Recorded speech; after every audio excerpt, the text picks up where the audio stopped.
Hi guys, so ito yung ginagawa ng mister ko ngayon. Nagkikilo siya ng sitaw para bukas. Bebenta ko to bukas sa palengke. So ayan, may isang timba pa doon. At habang yung mister ko, ako naman ay nagluluto. Ito ang aming hapunan.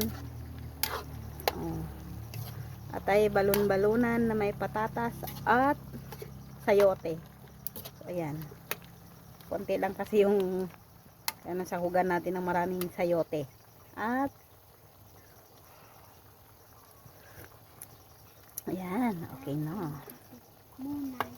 Muna nagkutkut. Pabuta ito eh, pang may sa timba pa eh. Pang may sa timba. Pang 3 kilo pa eh, siguro ato eh.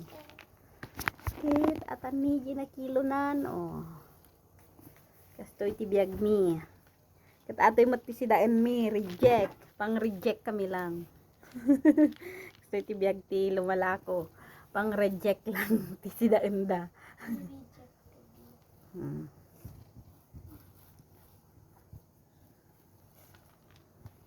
Tumultulong met atoy napintas nga balasang ko. You betrayed me. May Betrayed me. ha?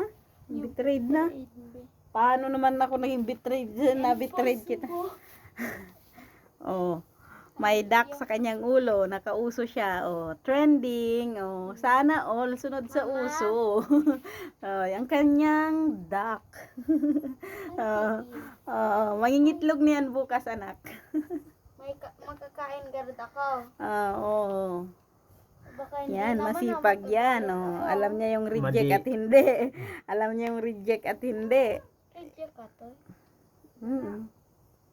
Reject at hindi. Oh,